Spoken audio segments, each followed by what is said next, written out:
सुबह के करीब 9 बजे का वक्त था। आईपीएस अफसर आयशा खान, जिन्हें हाल ही में देवरिया जिले की जिम्मेदारी मिली थी, आज अपनी वर्दी का रुतबा छोड़कर एक साधारण सूट में आम इंसान की तरह मिर्जापुर थाना पहुंची। थाने के बाहर एक बूढ़ी महिला हलीमा बानो और उनकी बेटी नाजिया बानो बैठी थीं। दोनों के चेहरे पर थकान थी, पर आंखों में उम्मीद की झिलमिलाहट भी थी। आयशा ने आगे बढ़कर पूछा, क्या हुआ अम्मा? हलीमा कांपती आवाज में बोली, मैडम, गांव का जमींदार रघुबीर चौधरी हमें हमारी जमीन से बेदखल करना चाहता है। थाने गए तो पुलिस ने मदद करने के बजाय हमें ही अपमानित करके भगा दिया। ये सुनकर आयशा का चेहरा सख्त हो गया। उनकी आंखों में गुस्सा था, अपने ही सिस्टम पर गुस्सा, जहां वर्दी पहनने वाले ही अन्याय को ढाल बना चुके थे। उन्होंने तय किया कि इस बार जवाब खुद देंगी। उन्होंने कहा, अम्मा, इस बार मैं आपके साथ चलूंगी, लेकिन मेरी पहचान आप किसी को नहीं बताएंगी। आधे घंटे बाद जिले की एसपी आयशा खान अब एक साधारण सलवार सूट में थीं। उन्होंने बाल बांध लिए, चेहरा बिल्कुल सादा था। उन्हें देखकर कोई नहीं कह सकता था कि यह देवरिया की सबसे बड़ी पुलिस अफसर हैं। वे हलीमा और नाजिया के साथ एक प्राइवेट जीप में बैठीं और मिर्जापुर थाने की ओर निकल पड़ी। थाने में कदम रखते ही आयशा ने कहा, साहब, हमें रिपोर्ट लिखवानी है। कांस्टेबल ने बिना देखे जवाब दिया, इंस्पेक्टर बिजी हैं, कल आना। आयशा ने दृढ़ आवाज में कहा, नहीं, आज ही लिखवानी है, बुलाइए उन्हें। थोड़ी ही देर में इंस्पेक्टर रवि ठाकुर बाहर आया। उसने हलीमा को देखा और झल्लाकर बोला, अरे ओ बुढ़िया, तू फिर आ गई। कहाँ था ना, यहां मुंह मत दिखाना। हलीमा डर के मारे पीछे हट गई। आयशा आगे बढ़ी और बोली, इंस्पेक्टर साहब, आपने इनकी एफआईआर क्यों नहीं लिखी? रवि हंसा, तू कौन होती है पूछने वाली, बड़ी आई कानून से खाना। जब उसने आयशा को धक्का देने की कोशिश की, आयशा ने झटके से हाथ छोड़ाया और अपने पर्स से आईडी कार्ड निकाला। Superintendent of police Deoria, IPS Ayesha Khan. थाने में सन्नाटा छा गया।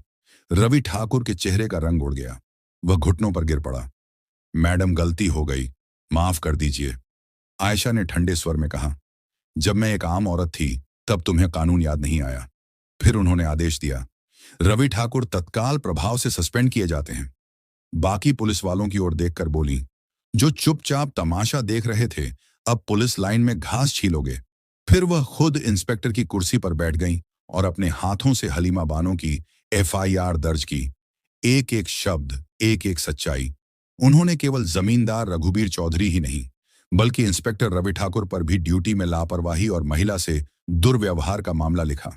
वायरलेस उठाकर बोली, कंट्रोल रूम, गांव के जमींदार रघुबीर चौधरी को तुरंत गिरफ्तार करो, कोई बहाना नहीं चलेगा। कुछ ही देर में 3 पुलिस जीपें रघुबीर के बंगले पर पहुंची। उसका अहंकार उसी पल राख हो गया जब नए इंस्पेक्टर ने कहा, यह ऑर्डर खुद आईपीएस आयशा खान का है। रघुबीर को हथकड़ी लग गई, लेकिन कहानी यहीं खत्म नहीं हुई थी।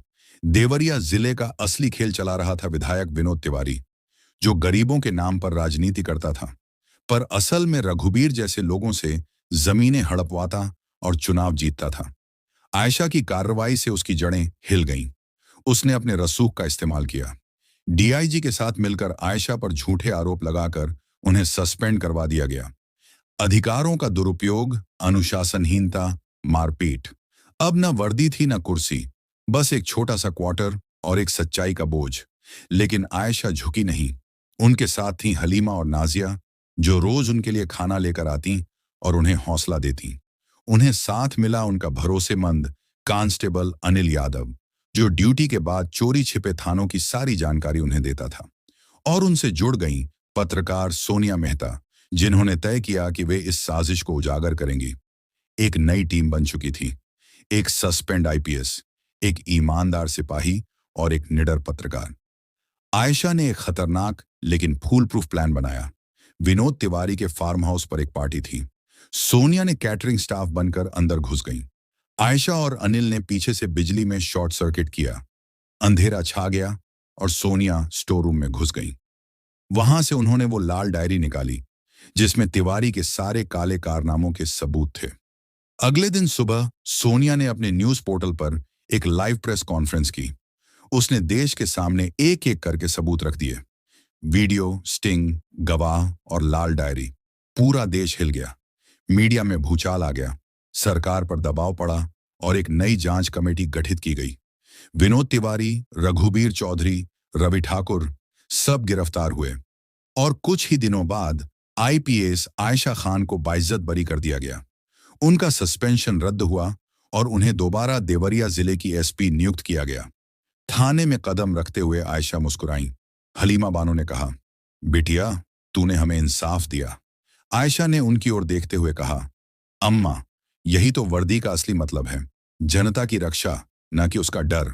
तो दोस्तों, यह थी कहानी, वर्दी का असली मतलब। एक ऐसी कहानी जो सिखाती है कि अगर इरादे नेक हों और हिम्मत सच्ची हो, तो सच्चाई की जीत को कोई नहीं रोक सकता। अगर आपको यह कहानी पसंद आई हो, तो वीडियो को लाइक करें और चैनल को सब्सक्राइब करना ना भूलें, क्योंकि सच्चाई की लड़ाई में आपका साथ ही सबसे बड़ी ताकत है।